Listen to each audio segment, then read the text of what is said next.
මුලින්ම ඔයාලා හැමෝටම සුබලුත් අවුරුද්දක් වේවා කියලා කියන ගමන් ගොඩක් දෙනෙක් මේ කතාව අපහු ගේන්න කියලා කියපු හින්දා කතාව දිගටම ගේන්න හිතුවා. ඉතින් මේ දෙන්න අවුරුදු 10කට පස්සේ හම්බුණත් චිව්ෂින් එයාට කරපු දේවල් හින්දා සොන්යන් ටිකක් බය වෙනවා. චිව්ෂින් එක්ක අපහු සම්බන්ධයක් පටන් ගන්න. ඒත් චිව්ෂින් සොන්යන් කියන කරන දේවල් ඉවසගෙන තාමත් උත්සාහ කරන්නේ සොන්යන් එක්ක අපහු සම්බන්ධය පටන් ගන්න. ඔයාලට මේ කතාව සම්පූර්ණයෙන් බලන්න ඕනේ නම් channel එක subscribe කරලා තියාගන්න. එහෙනම් කතාවට ගිහින් බලමු මොකද වෙන්නේ කියලා. ඉතින් චිව්ෂින් හදවත් රෝගියවත් බේරගෙන එයාගේ වැඩත් ඉවර වෙලා කට්ටියත් එක්ක මෙනවා එයාලගේ ඇඳුම් මාරු කරගන්න. චිව්ෂින් රෝගියව බේරගත්ත එකෙන් වෛද්‍යයන් වගේම එයාගේ කට්ටිය අතරෙත් දැන්ටමත් එයා දක්ෂ වෛද්‍යවරියක් වෙලා ඉවරයි. වෛද්‍යයන් ඇවිත් චිව්ෂින්ට කියන්නේ ඔයා දේ රෝගියව බේරගත් එක හරිම දක්ෂ වැඩක් කියලා. ඒ චිව්ෂින් යන්ට කියන්නේ මම මගේ රාජකාරිය කරා විතරයි. ඒක එච්චර දෙයක් නෙමෙයි කියලා. ඉතින් වෛද්‍යයන් උත්සාහ කරන්නේ එයා කලින් චිව්ෂින්ට කරපු අමතක වෙන්නත් එක්ක චිව්ෂින්ව වර්ණනා කරන්න.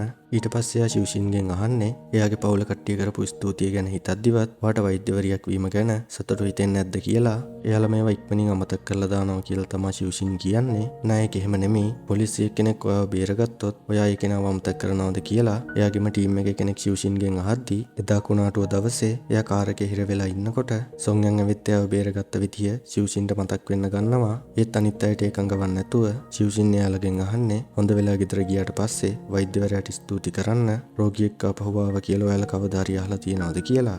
ඉතින් රෝහලෙන් යන්න යද්දිත් යන් ඇවිත් ආපහු චිව්ෂින්ගෙන් අහනවා රෝගියව බේරගත්තාම පවුලේ කරන ස්තුතිය ආඩම්බරයක් විදිහටවත් දැනෙන්නේ නැත්තේ කියලා. චිව්ෂින් අයිත් කියන්නේ ඒක මගේ රාජකාරිය විතරයි කියලා. ඊට පස්සේ වෛද්‍යයන් අමුතු විදියට චිව්ෂින් දිහා බලාගෙන ඉද්දිම චිව්ෂින් එයාගෙන් සමු අරගෙන රෝහලෙන් යනවා. ඊට පස්සේ ෂියෝෂියෝ යන්චෙන්ගේ ඔෆිස් එකට ඇවිත් ඉන්නවා. එයාව හම්බෙන්න ඒ ඇවිත් තියෙන්නේ ෂියෝෂියෝගේ හිටපු පෙම්වතියගේ ව්‍යාපෘතියකට ආයෝජනයක් කරන්න කියලා යන්චෙන්ගෙන් ඉල්ලන්න. මේ වගේ පොඩි ව්‍යාපෘති වලට මගේ උනන්දුවක් නැහැ. එහෙම ඕනෙම නම් මං එයාට ණයට සල්ලි දෙන්නම් කියලා ෂියෝෂියෝගේ යෝජනාව යන්ජන් ප්‍රතික්ෂේප කරනවා. ඉතින් ෂියෝෂියෝ ආපහු කතාව පටන් ගන්නෙ චිව්ෂින් මෑතකදී ආපහු සොන්යන්ව හම්බුණා කියලා. එකපාරටම ෂියෝෂියෝ ඉන්න පැත්ත හැරෙන යන්ජන් කියන්නේ ඔයාට කියන්න දෙයක් තියෙනවා නම් ඉක්මනට කියන්න නැත්තම් යන්න කියලා. ඉතින් ෂියෝෂියෝ කියන දේවල් වලින් යන්ජන් වැඩි කලබල වෙන්නේ නැහැ. මොකද එයාලගේ අම්මා හින්දා ඒ දෙන්න කවදාවත් එකතු වෙන්නේ නැහැ කියලා යන්ජන්ට හොඳටම විශ්වාසයි. ෂියෝෂියෝත් අර විදියට කිව්වට එයත් ඒක හොඳටම දන්නවා. ඒත් ෂියෝෂියෝ මෙතනදි කියන්න උත්සාහ කරන්නේ එයාලගේ අම්මා කරන දේවල් වලින් ඔයාලව හිර කරගෙන ඉන්නේ. චිව්ෂින් මෙච්චර ලොකු වෙලත් එයාට තාම එක යාළුවෙක්වත් නැහැ. චිව්ෂින් විතරක් නෙමෙයි ඔයත් එහෙමයි. මේ තරම් දේවල් තිබිලත් සතුටින් ඉන්න බැයි නම් මේ දේවල් මොකටද කියලා ෂියෝෂියෝ යන්ජන්ගෙන් අහනවා.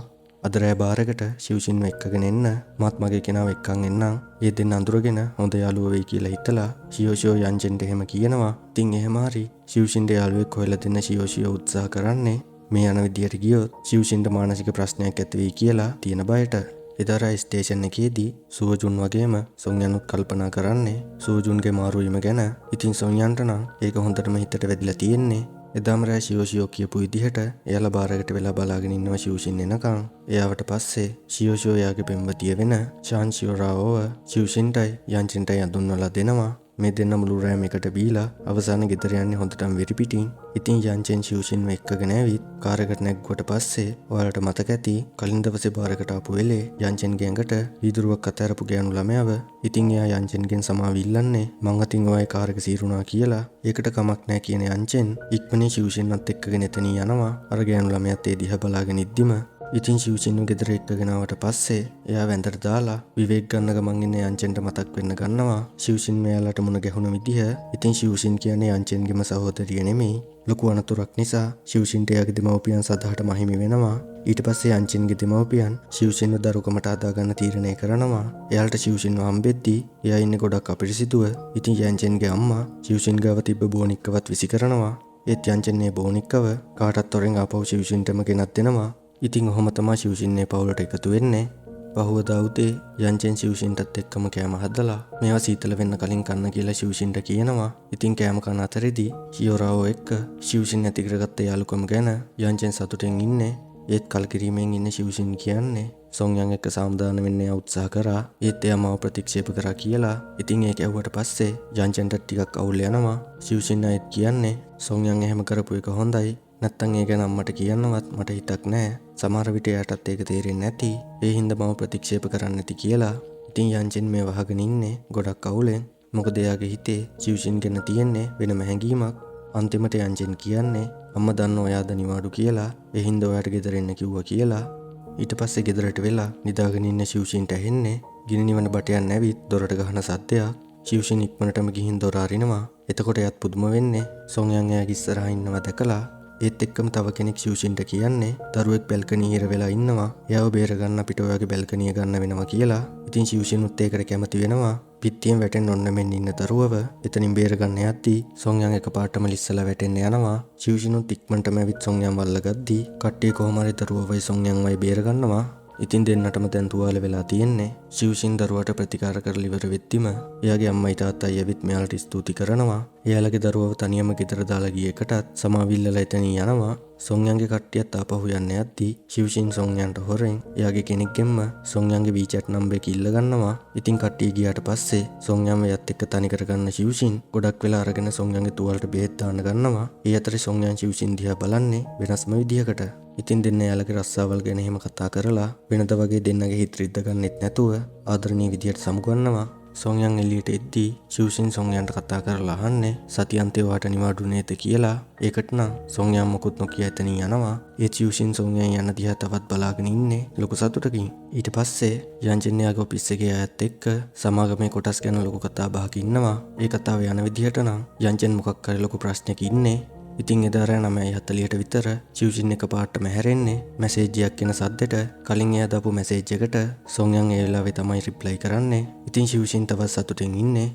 ඊට පහුවදා එයා සොන්යන්ගෙන් උදව් ගන්නවා ගේ පිරිසිදු කරගන්න. රෝහලේදී යන්ව දකින චිව්ෂින් කියන්නේ ඔයාගේ කොණ්ඩේ කපලා තියෙන විදිය ලස්සනයි කියලා. ඒත් යන් පුදුම වෙලා බලන්නේ එයාගේ කොණ්ඩේ දිහා. ඉතින් වැඩ පටන් ගන්න කලින් චිව්ෂින් එකමට වගේ සොන්යන්ට මැසේජ් එකක් දානවා. සොන්යන්ුත් ඒකට රිප්ලයි කරනවා. ඊට පස්සේ කාර් එකේ යන ගමන් ඉන්න යන්ජෙන්ට අම්මගෙන් කෝල් එකක් එන්නේ. ඔයාට සමාගමේ කොටස් සෙමියන් එක්ක තියෙන ප්‍රශ්නේ මොකක්ද අහලා. ඉතින් ඒ කතාවෙන් පස්සේ තාත්තා යන්ජෙන්ගේ අම්මට කියන්නේ ඔයා මේවට ඇඟිලි ගහනවා වැඩි. අපි යන්ජෙන්ගේ වැඩවලට බාධා නොකරමු කියලා. යන්ජෙන්ගේ ලේකම් වෙන චෙන්මින් යූ මූල්‍ය ප්‍රකාශන වගේකට අත්සන්ගන්න ඔෆිස් එකට ආව වෙලාවක චෙන්මින් යූ ඔයාගේ බොස් කවුද කියලා යන්ජෙන් අහනවා. මින් යූ බය වෙලා කියන්නේ මෙන් යන්ජෙන් මහත්තයා ඔයා තමයි මගේ බොස් කියලා. ඉතින් යන්ජෙන් එහෙම අහන්න හේතුව තමයි ඔෆිස් එකේ වෙන දේවල් අම්මට කියන්නේ එයාගේම ලේකම් කියලා දැනගෙන එයාගේ කටින් මේක අහගන්න. ඉතින් කට්ටිය මෙහෙයුමකට ගිහින් ආපහු ස්ටේෂන් එකට ඇවිත් ඉන්නේ. ඒ අතර එක්කෙනෙක් දුවගෙන ඇවිත් සොන්යන්ට කියන්නේ කැප්ටන් ඔයාව හම්බෙන්න නමුත් එක්ක ඇවිත් ඉන්නවා කියලා.